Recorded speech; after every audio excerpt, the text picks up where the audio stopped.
लग्नानंतर होईलच प्रेम या मालिकेच्या आजच्या एपिसोडमध्ये ना प्रेक्षकांनो सुरुवातीला थोडं टेन्शनमध्ये असं वातावरण दाखवलेलं आहे. तर ते का? कारण आता मुहूर्त काढायचं म्हणजे गुरुजींना बोलवावं लागेल. पण बघा, गुरुजींना न बोलवताच तिथे हजर राहतात. त्यामुळे आता तिथे गुरुजी आल्यानंतर जीवाला थोडंसं टेन्शन येतंच. तर ते का येतं? कारण त्याचं म्हणणं असं असतं की गुरुजी आले की ते थोडेसे कोड्यातच सांगतात, असं खरं म्हणजे काय पटकन सांगत नाही. त्यामुळे तो म्हणतो की मला टेन्शनच येतं. पण मजेदार किस्सा असा आहेत ना प्रेक्षकांनो, जेव्हा हे लग्नपत्रिका काढायला जातात तिथे सुद्धा खूप म्हणजे खूप अशी मज्जा येणार असते. कारण प्रत्येक गोष्टीमध्ये ना हा जीवा त्या पत्रिकावाल्याला डिस्काउंटमध्ये बोलत असतो. आणि त्याच्यानंतरचा तर मजेदार किस्सा असा आहेत ना, जेव्हा आता लग्नाचा बस्ता करायचा असतो ना, तेव्हा किचनमधून पार्थ काव्याला सांगतो की साडी सिलेक्ट करायची कोणती. आणि त्यानंतर आता जेव्हा नंदिनीला सांगतो की कुठली साडी सिलेक्ट करायची. पण प्रेक्षकांनो इतकंच नाही, एवढ्या सगळ्या गोष्टींमध्ये मध्ये मध्ये ना मजेदार अशा किस्से आहेत, मजेदार अशा सीन आहेत. प्रेक्षकांनो आजचा एपिसोड ना तुम्ही खरंच खूप एन्जॉय कराल. तर शेवट असा मिस करू नका. आणि चला तर सुरुवात करूया आजच्या रिव्ह्यूला. आणि प्रेक्षकांनो कालचा आपण एंड बघितला की सगळ्यांनी आपल्याला लग्नाचं आमंत्रण दिलेलं असतं आणि आत्ताची सुरुवात तिथूनच झालेली असती. आणि बघा सगळेजण मज्जा एन्जॉय करत असतात, हसत खिदळत असतात. आणि आता बाबा म्हणतात की आम्ही आता पूर्णतः कन्व्हिन्स्ड आहोत. आणि तेवढ्यात आता शारदा काकू म्हणतात की मानिनीताई मुहूर्त काढावा लागेल. तर मानिनीताई तुमच्या गुरुजींना बोलवायचं का? आणि बघा प्रेक्षकांनो लगेच गुरुजी दरवाजा बाहेर असतात आणि म्हणतात की गुरुजी उपस्थित आहेत. बघा प्रेक्षकांनो गुरुजींना बघितल्यावर घरात सगळीकडे टेन्शनचं वातावरण झालं, मी तुम्हाला म्हटल्याप्रमाणे. आणि प्रेक्षकांनो आता सगळे म्हणतात की या बसा ना. आणि बघा आता गुरुजी येतात आणि सगळेजण उठतात आणि गुरुजी आता सोफ्यावर बसतात. आणि बघा आता इकडे जिव्हा आणि पार्थ म्हणजे हे चौघ जण जिन्यावर बसतात, बाकीचे सगळे उभे राहतात, काही जण खाली बसतात म्हणजे सोफ्यावर बसतात. विक्रम काका म्हणतात की गुरुजी तुमची ना कमालच आहे, म्हणजे कसं ना आठवण काढली की लगेच प्रकट होतात. ते म्हणतात की कसं कळतं तुम्हाला हे सगळं? ते म्हणतात की अरे त्यात विशेष काय आहे? ते म्हणतात की मानिनी आणि तुमच्या सगळ्या कुटुंबावर माझा विशेष रोग आहे. ते म्हणतात की आणि एखाद्या माणसावर विशेष रोग चढला. ते इकडे या मुलांकडे बघून म्हणतात की या हृदयाची त्या हृदयाशी आपोआप कळतं. आणि बघा प्रेक्षकांना आता डायरेक्ट गुरुजी या दोघांना म्हणतात खरंय की नाही जीवा आणि पार्थ तो हो म्हणतो. आणि तेवढ्यात मानिनी ताई म्हणतात की मी चहा घेऊन येते. आणि जीवा म्हणतो गुरुजी आले ना की पोटात गोळाच येतो माझ्या, बरं क्लिअरही काही सांगत नाही. आता पार्थही म्हणतो की यांचं बोलणं डिकोड करण्यापेक्षा ना एखाद्या प्रोग्रामिंगचं कोड लिहिणं सोपं आहे. आणि आता नंदिनी त्या दोघांनाही म्हणते की काय बोलताय तुम्ही दोघे जण? ते नंदिनी म्हणते की आजवर गुरुजी जेव्हा जेव्हा आलेत त्यांनी मदतच केली आहेत आपल्याला. आणि नंदिनी म्हणते की आजही तसंच काहीतरी सांगायचं असेल. आणि आता काव्या पण म्हणतात की अहो साधेसुधे गुरुजी नाही आहेत ते. काव्या पण म्हणते की त्यांनी दिलेले संकेत आपल्याला कळत नाही देशमुख, ती आपली चूक आहे त्यांची नाही. आणि प्रेक्षकांना तेवढ्यात मानिनी ताई चहा घेऊन येतात आणि म्हणतात की गुरुजी चहा. आणि बघा प्रेक्षकांनो त्यांना आता मानिनी ताईंच्या सुद्धा मनातलं कळतं. ते म्हणतात की बोलून टाक मानिनी. आता मानिनी ताईंना बी माहिती की गुरुजींना कळालं. मग त्या म्हणतात की गुरुजी, त्या म्हणतात की 2 गुणी मुलांची आई आणि 2 लक्ष्मीच्या रूपाने लक्ष्मी सुना त्यांची सासू. ते म्हणतात की माझ्या मनात काय चालू असेल हे तुम्हाला तर माहितीच आहे. आणि मानिनी काकू म्हणतात की गुरुजी मला सांगा या लग्नात तरी काही विघ्न? तेवढ्यात आता ते गुरुजी म्हणतात की येणार नाही. आणि प्रेक्षकांनो गुरुजी असं म्हटल्यानंतर सगळ्यांच्या जीवात जीव आलेला असतो. आणि आता धनंजय बाबा सुद्धा रिलॅक्स होतात आणि म्हणतात की म्हणजे आता लग्न सुरळीत पार पडणार आहे. गुरुजी म्हणतात जे सुरळीत पार पडायचं आहे ते पार पडणारच. ते गुरुजी आता डायरेक्ट त्यांना आदेश करतात की पण माणसानं निश्चिंत राहू नये. आणि प्रेक्षकांनो गुरुजी असं म्हटल्यानंतर सगळेजण जरा घाबरतात की गुरुजी असे का बोललेत. आणि बघा मानिनी काकूंकडे बघून म्हणतात की तुम्ही सुद्धा. आता गुरुजी म्हणतात की कारण अजून जुनी दुखणी पूर्णपणे बरी झालेली नाहीये. बघा प्रेक्षकांनो आता गुरुजी सांगतात पण ते सगळं कोड्यात सांगितलेलं असतं की त्यामुळे आता हे पार्थ आणि काव्या किंवा हे सगळे चौघजण थोड्या टेन्शनमध्येच येतात. आणि बघा प्रेक्षकांनो तेवढ्यात मानिनी काकू म्हणतात की जुनी दुखणी म्हणजे आणि गुरुजी म्हणतात की वसुताई आणि रम्या. आणि प्रेक्षकांनो बघा आता इकडे काव्याने ना पारच्या खांद्यावर हात ठेवलेलाच असतो आणि प्रेक्षकांनो बघा इकडे ते गुरुजी लगेच पुढे बोलतात की मला दोघींशी मला काहीतरी बोलायचं आहे. आणि वसू आत्या म्हणतात की हा गुरुजी आम्हाला पण तुमच्याशी ना थोडंसं बोलायचं आहे. आता वसुताई मानेनी काही काकूंची परमिशन घेतात आणि म्हणतात की मानेनी आम्ही आमच्या रूममध्ये बोलत बसू का गुरुजींशी. आणि मानेनी काकू म्हणतात की हो त्यांचा चहा पिऊन झालेला असतो. वसू आत्या म्हणतात की गुरुजी या ना. आणि प्रेक्षकांनो बघा आता यांना काय सेपरेटली असं बोलायचं आहे. असो आता सगळ्यांनी परमिशन दिली तर आपण कशाला त्याच्या खोलात जायचं की नाही. बघा आता ही गुरुजी तर गेलेले असतात वसू आत्या आणि रम्याच्या खोलीमध्ये. पण इकडे आता पार्थ बघा काय म्हणतो ते नशीब हे जर विघ्न येणार असं म्हटलं असते ना तर मी आता ह्या क्षणी लग्न केलं असतं. आणि जीवा पण म्हणतो की मी पण. नंदिनी म्हणते की हो गप्प बसा. जीवा म्हणतो की काय गप्प बसा. पार्थही म्हणतो की काय गप्प बसा. आणि बघा जीवा म्हणतो की एकतर ऑन पेपर डिवोर्सचं स्टेटस आहेत आपलं. आणि प्रेक्षकांनो हे सुद्धा थोडं घातक आहे. मी तुम्हाला यापूर्वी पण बोलणार होती की हे डिवोर्स केल्यानंतरचं लग्न आहेत. म्हणजे याचा कुठेतरी अर्थ लागणार की काहीतरी गडबड होणार हे माझ्या मनात तर होतंच. पण आता जीवाच बोलला की एकतर डिवोर्स म्हणजे स्टेटस आहेत आपलं पेपरवर. आणि प्रेक्षकांनो आता काव्या म्हणते की मला एक गोष्ट कळत नाही गुरुजींनी फक्त वसू आत्या आणि रम्याचं नाव का घेतलं. आणि बघा नंदिनी सुद्धा त्या गोष्टींचा विचार करते. ती म्हणते की जुनी दुखणी म्हणून प्रश्नाचं उत्तर दिलं त्यांनी. आणि प्रेक्षकांना बघा आता ही रम्या कशी पफीवर बसलेली आहे ते. आणि इकडं तिचं वागणं ना प्रेक्षकांना एकदम वेगळं आहे. जी सगळ्यांसोबत जे वागते आणि एकट्यामध्ये जे वागते ना प्रेक्षकांना यामध्ये खरंच खूप फरक आहे. आता वसू आत्या म्हणतात की खरंच गुरुजी तुम्ही आमच्याशी बोलायचं ठरवलं. आणि बघा गुरुजी म्हणतात की योग्य वेळी सावध करणं आणि संकेत देणं हे माझं कर्तव्य आहे. तेवढ्यात रम्या त्यांना म्हणते की कोणाला सावध करायला आलेत. आणि बघा प्रेक्षकांनो वसू आत्या रम्याला म्हणतात की रम्या तशी बोलायची पद्धत असते. वसू आत्या म्हणतात की हो ना गुरुजी. गुरुजी म्हणतात की मला सावध करायला आलंय की माझ्यापासून सावध करायला आलंय. वसू आत्या म्हणतात की रम्या काय बोलतेस तू हे. त्या पण चिडतात. त्या म्हणतात की ही कुठली पद्धत आहेत गुरुजींशी बोलायची. आता वसू आत्या अजूनच घाबरतात. त्या म्हणतात की गुरुजी मी काय म्हणते हे भाकीत संकेत काही सांगितलं नाही ना तरी चालेल. ते म्हणतात की मला एक सांगा काही असं का वागायला लागली आहेत अचानक. वसू आत्या म्हणतात की अहो रात्री झोपेतून बघितलं ना हिच्याकडे तर हे टक्क जागी असते हो. वसू आत्या म्हणतात की मी जर विचारलं ना कसला विचार करतेस काय चाललंय तर अचानक गुणगुणायलाच लागते. वसू आत्या म्हणतात की अहो माझ्या गळ्यापर्यंत हिचा आत गेला होता हो गुरुजी. आणि प्रेक्षकांनो खरं आहे जेव्हा काव्या बरी होऊन आली आहेत ना तोपर्यंत हिचं मानसिक संतुलन बिघडलेलं आहे असं म्हणायला तर हरकत नाही. कारण ही सगळ्यांसोबत एक असते आणि वसू आत्यांसोबत एक असते. प्रेक्षकांनो देव जाणे त्या वसू आत्या कसं काय तिला हँडल करत असतील. त्या म्हणतात की काहीतरी करा ना मला सांगा ही का अशी वागतेस गुरुजी. आणि गुरुजी म्हणतात कशीही वागली तरी ते घडणार आहे ते टळणार नाहीत. वसू आत्यांना कळत नाही. ते विचारतात की म्हणजे. आणि रम्या म्हणते की काय टळणार नाही. ते गुरुजी म्हणतात की लग्न. रम्या म्हणते की माझं आणि पार्थचं लग्न. गुरुजी म्हणतात की मी तुला सांगितलं आहे तुझं आणि पार्थचं लग्न मी बघतोय. पण तेवढ्यात रम्या म्हणते की पण काय. ती फक्त पुढचं ऐकतच नाही. ती म्हणते की आता या लग्नातच होणार का पुढच्या लग्नात होणार. आणि गुरुजी म्हणतात की कळेल. वसू आत्या घाबरतात आणि म्हणतात की हिच्या राज्यात मी जिवंत राहणार आहेत ना गुरुजी. आणि बघा गुरुजी म्हणतात की हेही कळेल.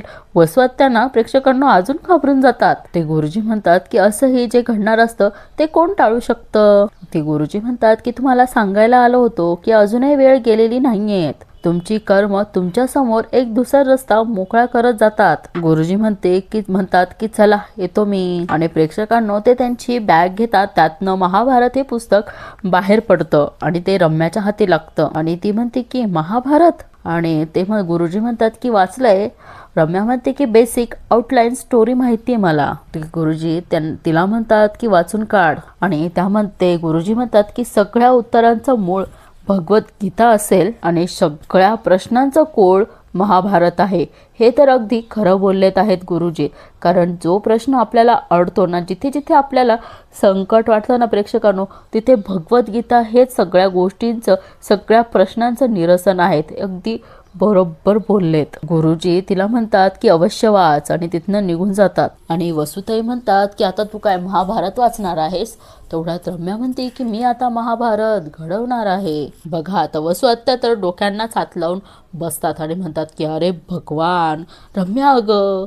तेवढ्यात आता गुरुजी खाली आलेले असतात आणि बघा नंदिनी म्हणते गुरुजी झालं तुमचं बोलणं? आणि नंदिनी म्हणते की सॉरी गुरुजी, नमस्कार करायचा राहिला. आणि बघा ते गुरुजी तिला आशीर्वाद देतात की आयुष्यमान भव.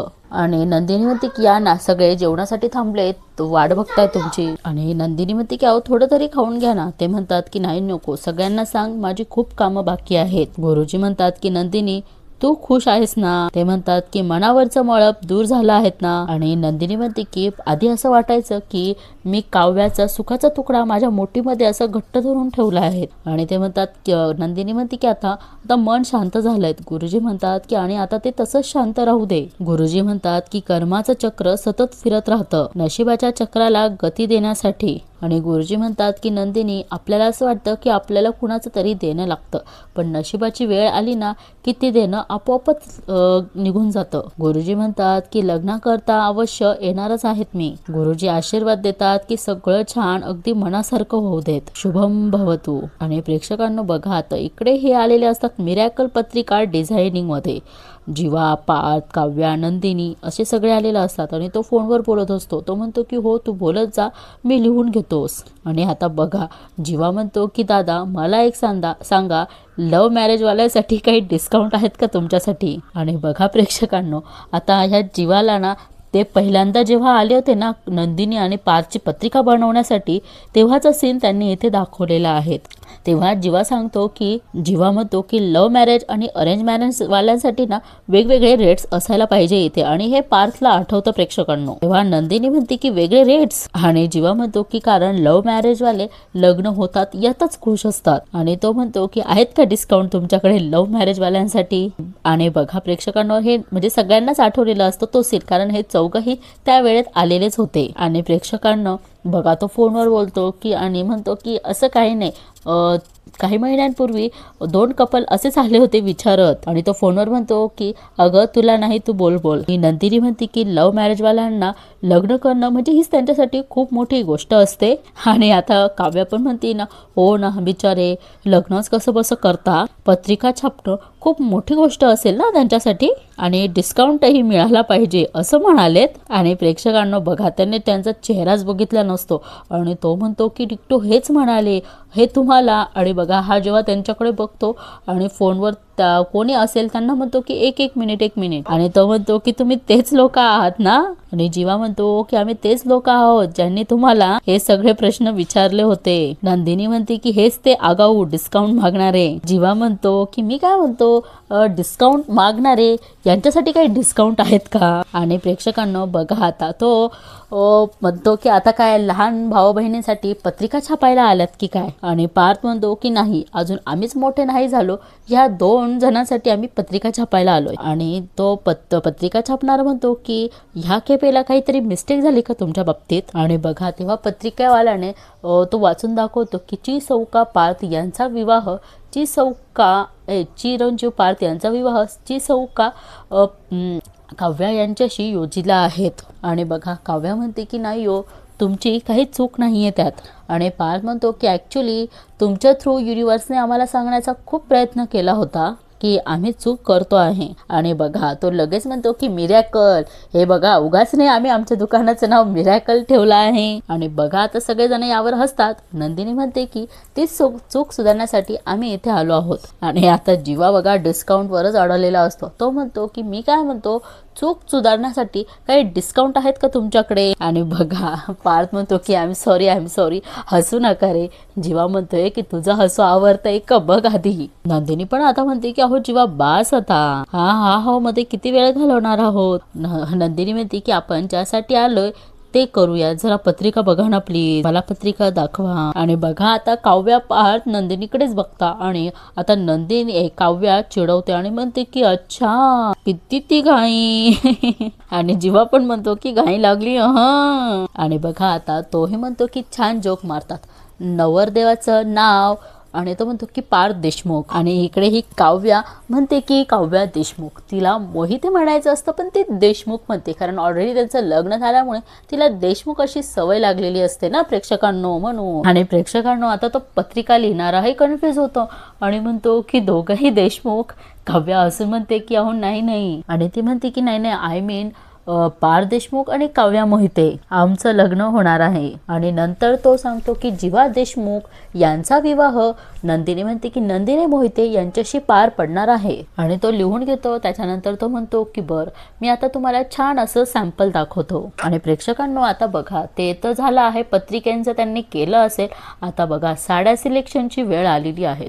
सगळेजण बसलेले असतात. अगदी म्हणजे आशाताई, नंदिनीच्या ज्या 2 जणी आहेत रेखा आणि जिथं चित्रा जिचं लग्न झालं, आणि वसू आत्या, रम्या, म्हणजे हे सगळे घरातले लोक असतात आणि साडीवाली घरी आलेले असतात आणि त्यांनी सुंदर अशा साड्यांचे डिझाईन देखील आणलेले असतात. तो म्हणतो की ताई 101 साडी आहेत आपल्याकडं, ही बघा हल्दी मटेरियल. आणि बघा तेवढ्या जीवा नंदिनी येतात. नंदिनी म्हणते की अहो थांबलात काय, मला साड्या निवडता म्हणजे साड्या सिलेक्ट करायला मदत करा ना. आणि तो म्हणतो की जा मेरी मखणाने मेरी मखणा. आणि नंदिनी म्हणते की चला ना. जीवा म्हणतो की जा फक्त माझ्याकडे लक्ष दे, मी सांगतो तुला कुठला कलर घे. रम्या म्हणते की आमची नवरी आली दादा, हिच्यासाठी छान साड्या दाखवा. इकडे बी पार्थ आणि काव्या दोघे येतात. काव्या पण त्याला म्हणते की चला ना. तो नाही नको म्हणतो. काव्या तेच म्हणते की साड्या सांगा तरी मला. पार्थ म्हणतो की तुमच्या आवडीची घ्या. काव्या काही ऐकत नाही. पार्थ खूप लाजाळू बर का. आणि बघा पार्थ तिथून निघून जातो आणि म्हणतो की तुमचं चालू द्या. आणि काव्या म्हणते की आमची दुसरी नवरी आली बघा, 2 नवऱ्या आहेत, छान साड्या दाखवा. आणि बघा काव्या म्हणते की नंदिनी ताई आज तर रेखाताई चित्राताई आलाय, त्यांच्यासाठी पण साड्या बघायच्या आहेत ना. आणि काव्या म्हणते की आता सगळ्यात महत्वाची व्यक्ती आशाताई, तिच्यासाठी तर सगळ्यात महागड्या साड्या निवडूयात. आता काव्यात चित्रा म्हणते की नंदिनी तुमच्यासाठी म्हणजे नंदिनी ताईच्या आणि तुझ्यासाठी लग्नात जे लागेल ते आम्ही काम पडू. पण आता काव्या म्हणते की सगळ्यात महत्त्वाचं काम म्हणजे तुमच्यासाठी तुम्ही छान अशा साड्या निवडायच्या आहेत. आणि बघा प्रेक्षकांनो आता हिने इतकी छान ग्रे कलरची साडी काढलेली असती आणि ती अशी अंगावर टाकते, पण तिकडनं जीवा नाही असं म्हणतो. आणि बघा प्रेक्षकांनो हे आधी नाही म्हटले आणि आता बघा साडी सिलेक्ट करण्यासाठी हे दोघंच मदत करताय. हिने अशी पर्पल कलरची छान साडी काढलेली असते आणि तिकडनं पार्थ चमचा आपडतो त्याने जेणेकरून काव्याचं लक्ष जाईल. तो असं नाही म्हणतो. आणि पार्थला कलर सांगायचा असतो त्याच्यामुळे तिथे भाज्या देखील असतात. तो टमाटा उचलतो म्हणजे आता काव्या समजून जाते की कुठली कलरची साडी पार्थ म्हणत आहे. हिने इकडे लव्हेंडर कलरची साडी काढलेली असती तेव्हा ही जीवा नाही असं म्हणतो. आणि इकडे लाल कलरची काढलेली असती पण ती सोसो दिसत असते आणि पार्थ नाही म्हणतो. आणि बघा इकडे पार्थने ना पालकच उचललेली असते, इकडे तोच कलर इकडे नंदिनीने काढलेला असतो आणि जीवाकडे बघत असते. तो पण ते म्हणतो की सोसो आहे ती. आणि बघा प्रेक्षकांनो इतकी मोरपंखी कलरची साडी काढलेली असते आणि तेवढ्यात रम्याचं लक्ष जातं.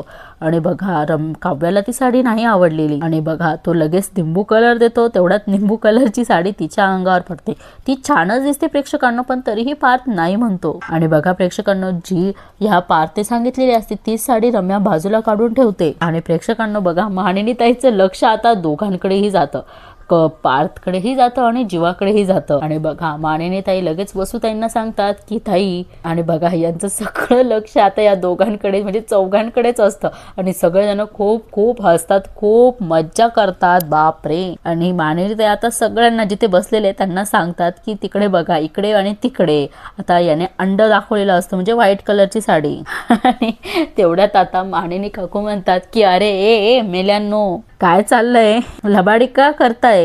त्या म्हणतात की अहो काय आडून हातवारे करतायत, या इकडे. मानिनी काकू म्हणतात की विक्रम देशमुखांचे चेले आहात तुम्ही, चेले. जीवा म्हणतो की कुठे काय मखाडा खातो आहेत मी, हा बघ. आणि बघा मानिनी काकू म्हणतात की तो आणि तू. तेवढ्यात पार्थ म्हणतो की नाही मी नूडल्स बनवतोय. वसू आत्या म्हणतात की खरंच विक्रमचे चेले आहेत हे दोघं. वसू आत्या म्हणतात की अरे या ना इकडे, ये रे खाली. हे दोघंही म्हणतात की ठीक आहे तुम्ही म्हणतायत म्हणून. आणि बघा पार्थ म्हणतो की तुम्ही म्हणतायत म्हणून ना, जीवा पण तेच म्हणतो. माळिनी काकू म्हणतात अच्छा अच्छा म्हणजे हो का, हो हो. आणि आता वसुताई म्हणतात की माळिनी तुला आठवतंय का तुमच्या बस्त्याच्या वेळेला विक्रमने काय केलं, तुला आठवतंय का? आणि बघा प्रेक्षकांनो, वसुताईंनी असं म्हटल्यानंतर आता माळिनी काकूंना काय हसू राहत नाही, कारण त्यांचा सुद्धा बस्त्याचा बहुतेक काहीतरी मजेदार किस्सा असावा म्हणूनच. त्या म्हणतात की आठवतंय. जीवा म्हणतो की सांग विकीची म्हणू. आणि प्रेक्षकांनो, इकडे रम्याचं साडी लपवण्याचं काम चालू. त्या म्हणतात की ते असेच करत होते आणि आईंनी बघितलं. मग स्वात्या म्हणतात की त्याला चांगलं धोपटलं होतं. ते म्हणतात की बाबांचेच गुण आलेत का आमच्यात? आणि माळिनी काकू म्हणतात की आईंचे गुण माझ्यात आले, देऊ का देऊ फटके देऊ. आणि प्रेक्षकांनो, यांच्या बस्त्याच्या मस्ती किस्से चालू असतात आणि इथेच मालिकेचा एपिसोड संपतो. आता प्रेक्षकांनो, पुढील भागामध्ये बघूयात की काय दाखवलेलं आहे ते. आणि बघा, काव्या नंदिनी म्हणते की काव्या नंदिनीला आपले अहो जर आपल्याला साडी निवडायला मदत करू शकता तर आपला बस्ता यादगार होणारच ना. आणि दोघे खूप आनंदात असतात, खूप म्हणजे खूप जास्त. आणि दोघी नंतर एकमेकींना छान अशी मिठी मारतात. आणि बघा, हिने पांढरी साडी घेतलेली असती. वसुआत्या म्हणतात की अगं लग्नात कशाला लागती पांढरी साडी? आणि त्या म्हणतात की पांढरी साडी तर आपण